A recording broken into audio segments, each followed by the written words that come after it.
الله u naxariistay waxaa maanta magaalada Buuhoodle aas qaran loogu sameeyay Cabdi Axmed Cali oo kamid ahaa waxgaradka deegaanka isla markaasna habeennimadii xalay ku geeriyooday magaalada Buuhoodle waxaana aaskiisa ka soo qayb galay culimaadudiinka waxgaradka iyo qaar kamid ah cuqaasha magaalada Buuhoodle waxa ugu horeyntii halkaas ka hadlay isla markaasna siyaabo kala duwan uga hadlay taariikh nololeedka marxuumka عاقل أحمد جامع سليبان قار كميدا دادكي أي أقونتا دير سولو هايان مرحومكا iyo mas'uuliyiintii ka soo qayb gashay aaska halkan waxaynu joognaa aaskii Cabdi Axmed Cali daan taariikhdiisa ka yar sheekeeyay markii hore waxaan u ducaynaynaa in naxariistiisa uga baryaynaa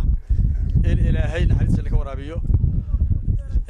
warasadiisina sabir iyo iimaan Allah ka siiyo sidaas aan ugu ducaynaynaa taariikhdiisa hadaan ku laabto taariikhdiisa wuxuu ahaa nin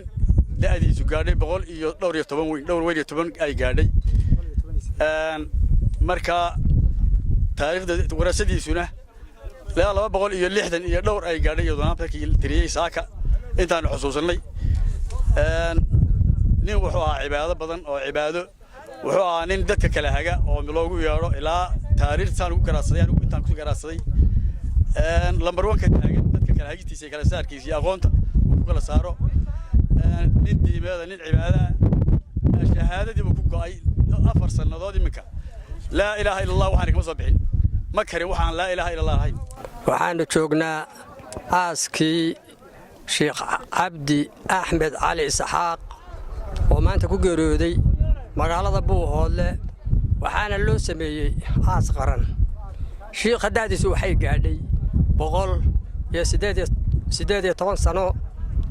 warasadiisu waxay noqotay 263 qof wuxuu inta nool imaka joogtay la garanayo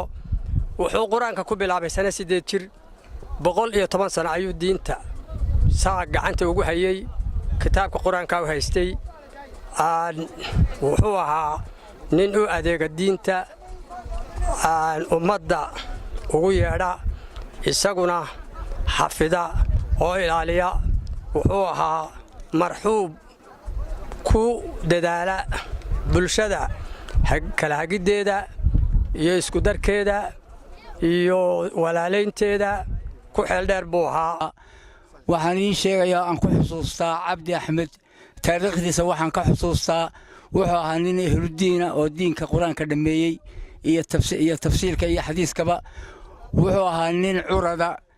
wuxuu ahaa nin abi curad yahay awowgiina curad yahay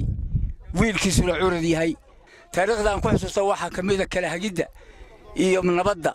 waxaan u xusuustaa ribaan xusuustaa kamida 5 gabdhood oo dhalay xaal u bixiyay 5 gabdhood oo uu dhalay gabdhihiisa kamida iyo xaal u bixiyay xaal qabiilo sidaas oo ahaa taariikhdu saasay ahayd dadkiisu ilaa 300 oo dhaweeye wiil iyo gabadhba waxaan cibaadadii baran iyo diinkii baran oo diinkii ku dhaqan ahayn lagu ma oga raxiim inna lillahi wa inna ilayhi raaji'uun aasbinu joognaa nin weyn oo qaaliya baa dhintay allah u naxariisto xaajiga sheekha ahaa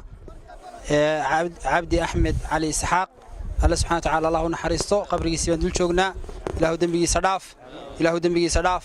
ilaahu dambigiisa dhaaf ilaahu u naxariiso ilaahu u naxariiso ilaahu u naxariiso aaskiisii baanu joognaa qabrigii baanu joognaa hadda lagu riday ilaahu aad marti ku yahay ilaahu aad anaga marti noo yahay waa karaameyn lahayn ilaahu karaame ilaahu karaame ilaahu karaame ilaahu karaame su'aalaha ilaahu ku sug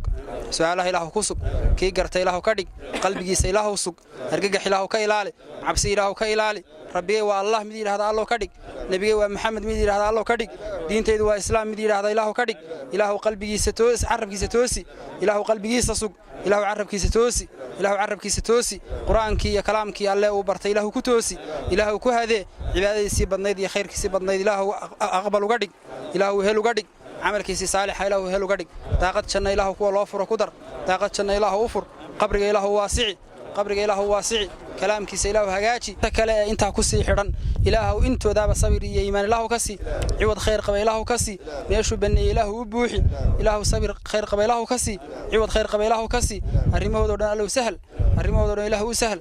نحدين تامان تقول عضي إلهو خير يعشر إلهو قدق ثواب إلهو قدق دمانت إلهو نون حريصو إلهو دمانت نون حريصو دمانت إلهو نون حريصو meesha uu galay oo kale maalintaanu galnay ilaahu noo naxariiso inta aanu ku weydiinay ilaahu nasi ugu dambeyntii marxuumka ayaa waxa uu ka tagay warasa gaadhaysa 260 qof. Drawuf Aadan Cabdi, telefishinka caalamiga ee Ariel, Buuhoodle.